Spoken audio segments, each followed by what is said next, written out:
Venus हमारे solar system का दूसरा प्लैनेट, जिसको उर्दू में ज़हरा कहा जाता है।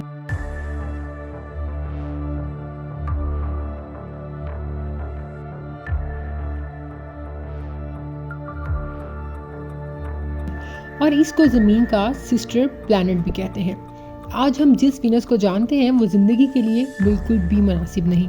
ये प्लैनेट खुश्क है, बंजर है और इतनी भारी फिज़ा के नीचे दबा हुआ है कि वहाँ का प्रेशर ज़मीन से 90 गुना ज़्यादा है और गर्मी इतनी ज़्यादा कि सीसा तक पिघल जाता है। लेकिन सवाल ये है, क्या वीनस हमेशा ऐसा ही था? आज हम बात करने वाले हैं वीनस के 10 सबसे बड़े राजों की। वो राज जो साइंटिस्ट अभी तक सॉल्व नहीं कर पाए। क्या वीनस पर कभी ज़िंदगी थी? सबसे पहला और सबसे बड़ा सवाल, अगर वीनस कभी रहने लायक था तो क्या वहाँ ज़िंदगी ने जन्म लिया? सवाल का जवाब जानने के लिए ज़रूरी है कि हम वीनस के माजी के इन्वायरमेंट को समझ सकें। वीनस के एटमॉस्फेयर को स्टडी करने के लिए नासा ने शुरू किया है दा विंची मिशन। वीनस और अर्थ साइज और डेंसिटी में तो मिलते जुलते हैं, इसलिए इनको समटाइम ट्विन प्लैनेट्स भी कहा जाता है। लेकिन ये दोनों इतने मुख्तलिफ क्यों हैं?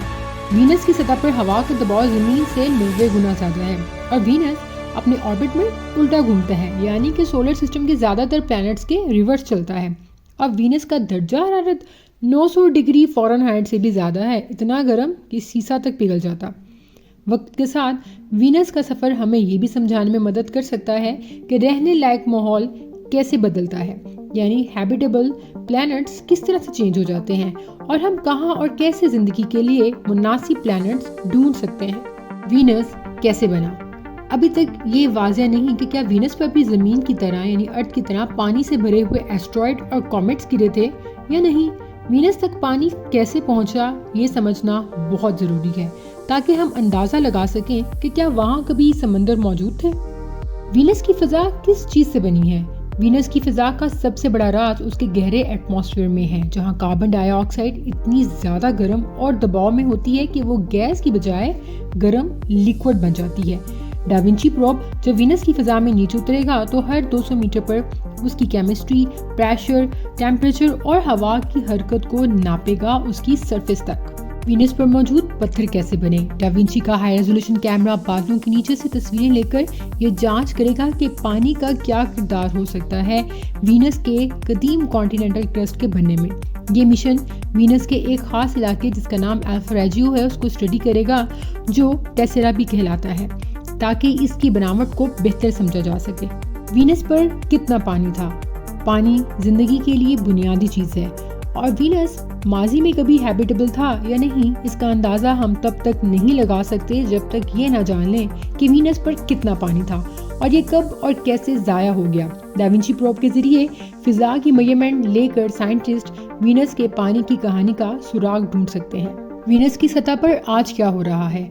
अर्थ पर टेक्टोनिक प्लेट्स हमेशा हरकत में रहती हैं, जिससे कॉन्टिनेंटल ड्रिफ्ट होता है। अगर वीनस पर भी ऐसी प्लेट्स हैं तो इसका मतलब है कि वहाँ भी ज़मीनी हरकत मौजूद हो सकती है। एक और बड़ा राज वोल्केनिज्म है।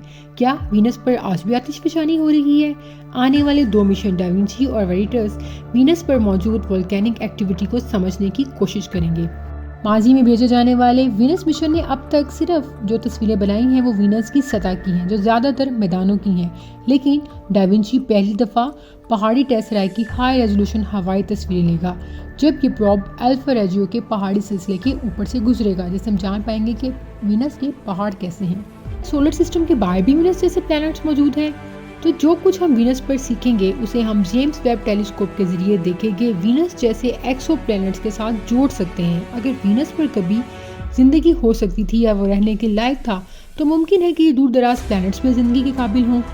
नए राज जो हमने अभी सोचे भी नहीं। वीनस पर भेजे जाने वाले मिशन के साथ बहुत से ऐसे राज सामने आ सकते हैं जिनका हमने अभी तस्वुर भी नहीं किया और अभी बहुत सी डिस्कवरीज बाकी हैं। तो वीनस हम आ रहे हैं। उम्मीद है कि आपको भी मेरी तरह वीनस के राज जानने में दिलचस्पी होगी। अगर वीडियो पसंद आई है तो लाइक और शेयर करना मत भूलें और चैनल को सब्सक्राइब करना भी।